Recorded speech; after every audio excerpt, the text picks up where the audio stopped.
Hi, everyone. Welcome back to the Digital 3.0 podcast. I'm your host, Austin Richard, and today's episode is going to be something special. We're diving deep into Bitcoin, not just what it is, but why it's shaking the foundation of finance, technology, and even human civilization itself. Have you ever heard of Michael Saylor?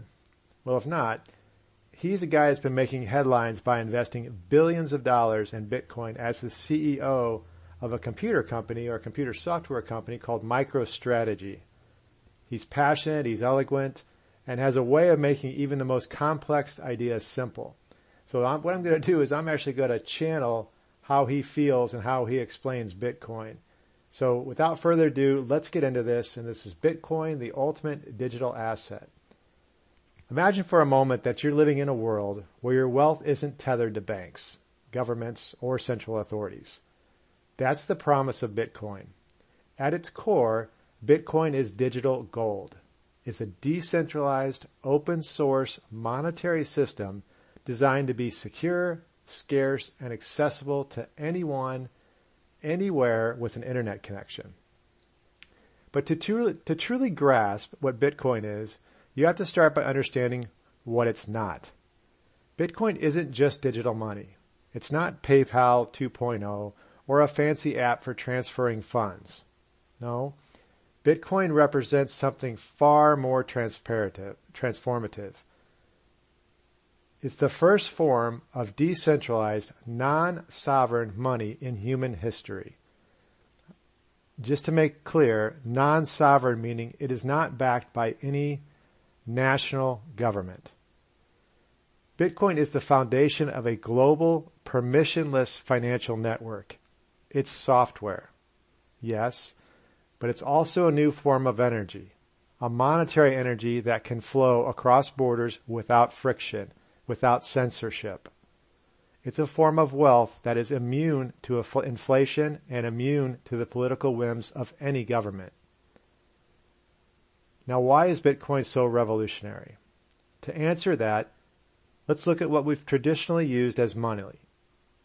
For centuries, we relied on gold. Why? Because gold was thought of as scarce. You can't print gold. It has a somewhat fixed supply, and that's made it a reliable store of value for centuries. But gold has its limitations. It's heavy, it's hard to transport, it's not easy to divide or to verify. So eventually, we've transitioned to what's called fiat currencies. These are government-issued monies, and with that transition, we've handed control of our wealth to central banks and governments, entities that could print money at will, devaluing our savings in the process. But Bitcoin has solved these problems. Its scarcity in the digital age. Only 21 million Bitcoins will ever exist, ever. It's more portable than gold, more divisible, and infinitely more efficient. You can send $100 or you can send $100 million worth of Bitcoin across the world in minutes, and the transaction will settle with the same certainty and finality. Bitcoin is an open source monetary protocol, and here's the key. It's governed by math and code, not by people.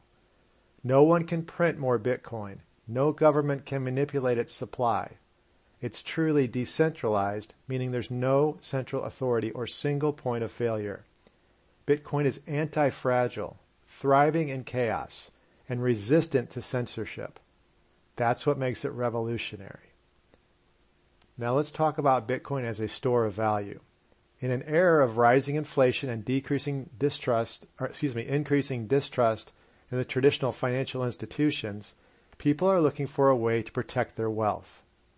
Bitcoin is the ultimate hedge. It's not just another asset to trade. It's a long-term play. The monetary asset that will outlast currencies, governments, and even technological revolutions. We often compare it to real estate or to gold. Real estate is valuable because there's a finite amount of it.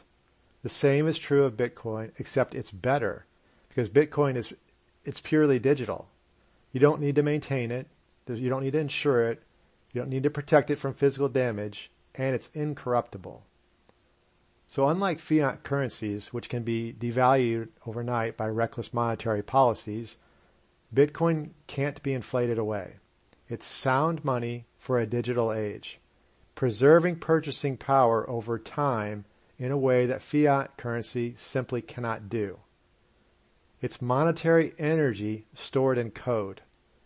You put your wealth into Bitcoin and you're putting it into an asset that's designed to appreciate over the long term. I just want to say one thing. This is not financial advice. Please do your own homework. Now let's talk about the network effect.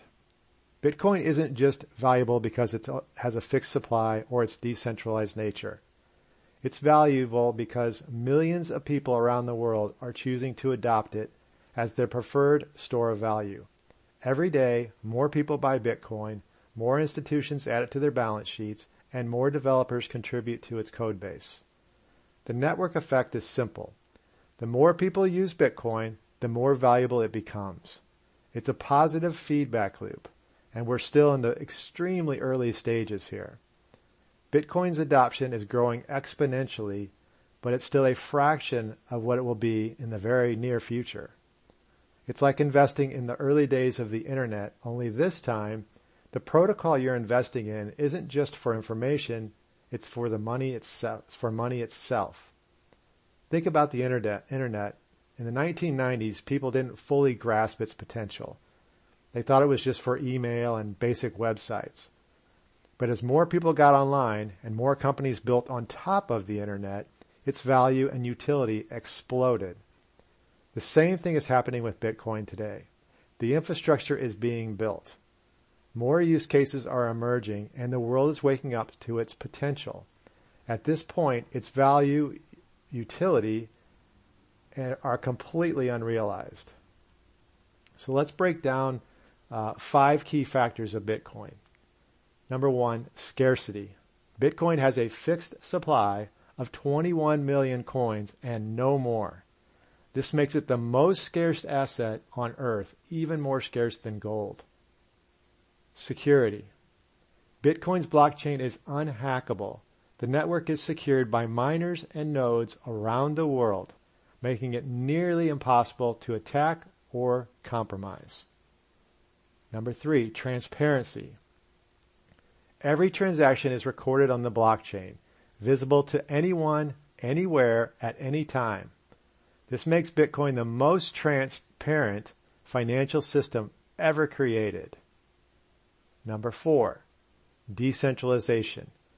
No central authority controls Bitcoin. It has no address. It has no board. It's governed by its users, and its rules are enforced by the network, making it immune to government interference or manipulation. Number 5, censorship resistant.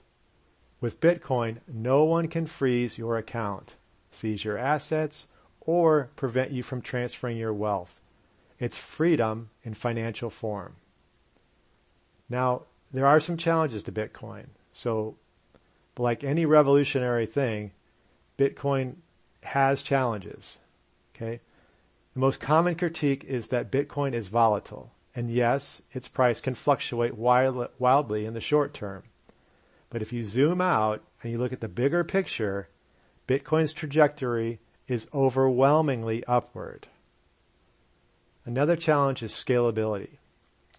So how does Bitcoin handle mass adoptions? Well, there are solutions like Layer 2 technologies such as the Lightning Network, and they are addressing this by allowing for faster and cheaper transactions, making Bitcoin more practical for everyday use.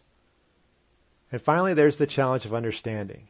This is near and dear to my heart because I really want people to understand this. I want people to dig into it because Bitcoin can be intimidating. It's new, it's different, but the more people learn about it, the clearer it becomes. Bitcoin is the most revolutionary monetary technology we have ever seen, and many of us cannot get our heads around it, but that's what I'm here for. So Bitcoin is more than just an asset. It's more than just an investment. Bitcoin could be looked at as hope. hope for a better, more open, more secure financial future. It's a monetary network designed for the 21st century and well beyond. If you believe in freedom, and if you believe in transparency, if you believe in the power of technology to improve your human experience, then Bitcoin is something you should understand, and possibly something you should own. Again, this is not financial advice. But once you get Bitcoin and it clicks in your mind, your immediate reaction is going to be, I got to hurry and buy as much of this as I can because someone else is going to take all of it away from me. Okay?